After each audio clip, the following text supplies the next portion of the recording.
Senator Kennedy has been shot. Is that possible? Is that possible? Senator Kennedy, oh my God. My father was shot 4 times. One of the shots, and all 4 times were from behind. Hold him! Hold him!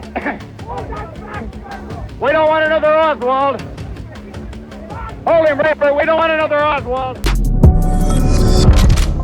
What's up, guys? Your boy Benny. The RFK, JFK, Donald Trump memes are flying with the Kennedy name behind the Trump name. Now, 2 of the biggest anti-establishment political dynasties in American history, the Trumps and the Kennedys, have united in order to continue the work of destroying the corrupt establishment, something that JFK did and did very, very well in his less than 1 term as president. It makes you wonder why he got a bullet to the head. It kind of reminds me of another anti-establishment man who both have great hair, great families, a lot of fortune and fame, don't need the money, right, from corrupt corporate America or the military-industrial complex, and are here to shake things up.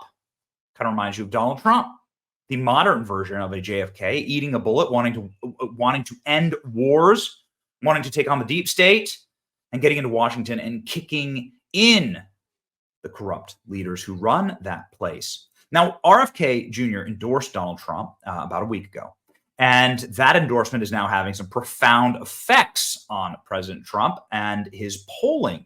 You might remember that Kamala Harris was really seeing quite a little bump after the DNC convention.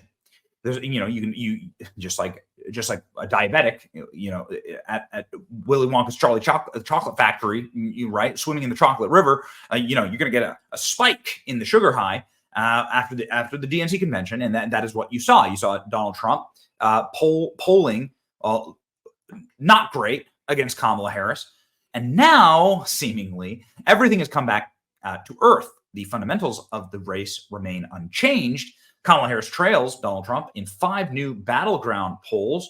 Horrifying. Now in Nate Silver's bulletin, you can see that Kamala Harris is barely squeaking by Donald Trump by all within the margin of error, which is terrifying. Again, for any doomer out there.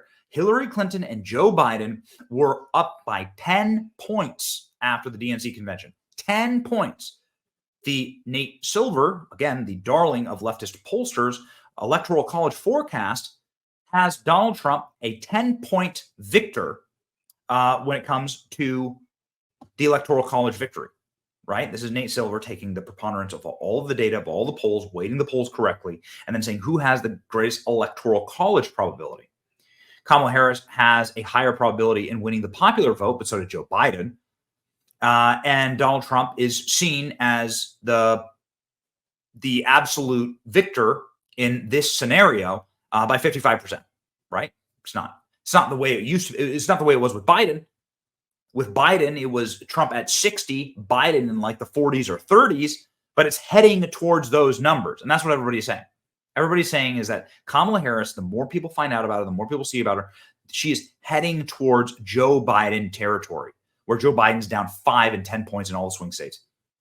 Mark Cuban asked his followers which candidate they want their kids to be like, and Trump won in a landslide, causing the white dudes for Harris to lose his mind. It was a pretty amazing poll. But what it really reflected is the fact that these people do live, in fact, in a bubble. And they live in a bubble where somebody who didn't get a single vote for president can somehow claim that she's in favor of democracy, right? This Trump won the poll 70% to 30% Harris, with almost 1 million votes by the time the poll had ended, causing Cuban to freak out. How much of this is due to Robert F. Kennedy and Kennedy's incredible energy that he's given to the campaign?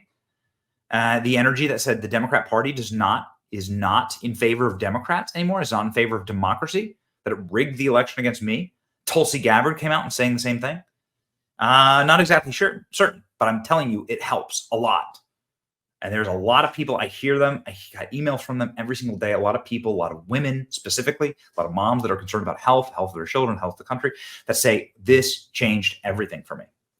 And that's why this Robert F. Kennedy ad that he just released may change everything all over again. RFK Jr. out with a absolutely bone-chilling ad that man, was really something to watch about the continuation of the work of his family and how he's going to get the job done with President Trump. Check this out. This conjunction of an immense military establishment and a large arms industry is new in the American experience. Yet we must not fail to comprehend its grave implications. We must guard against the acquisition of unwarranted influence, whether sought or unsought, by the military-industrial complex.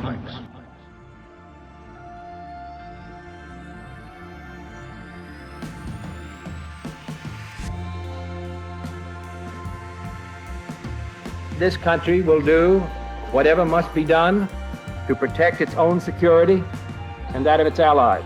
General, we got a message from Khrushchev which said that he would withdraw these missiles and fighting. We did not plan to invade Cuba. Now the time has come for this nation to fulfill its promise.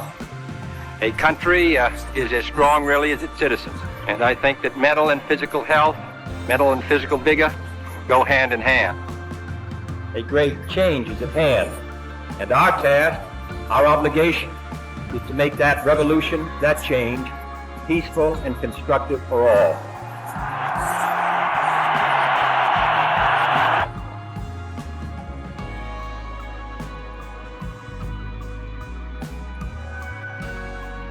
President Kennedy has been assassinated.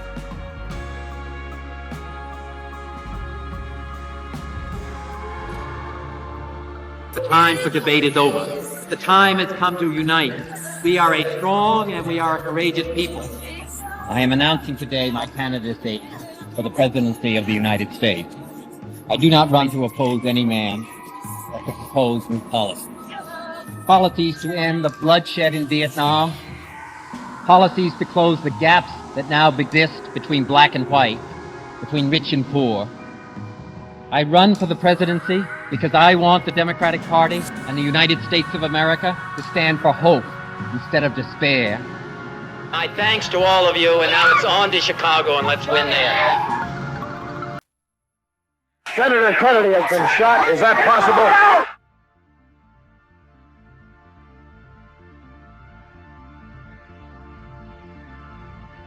If you're going to do anything important with your life, there's going to be a hero's journey where you go through the valley of death. You feel you're completely alone. When my uncle was president, everybody was talking about Camelot. And I ended up reading a book about Camelot called The Once and Future King. It gave me the capacity to process pain in a different way. The trick to life is to not have expectations, but just to know what your duty is and to do it. You become relentless. Nobody can defeat you. Tonight, I'm very pleased to welcome Robert F. Kennedy Jr. Don't you want healthy children?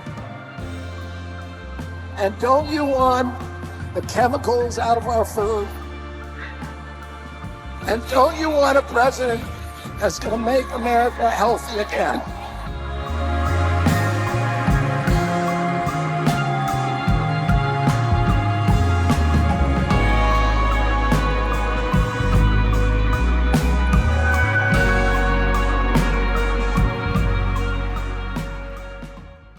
Absolutely profound, and I hope that this ad runs in all 50 states. Apparently, Robert F. Kennedy Jr.'s former running mate, since they suspended their campaign, Nicole Shanahan, says, finish the story, Bobby. Apparently, she's going to put a bunch of money. She's very, very wealthy. She's going to put a bunch of money behind this.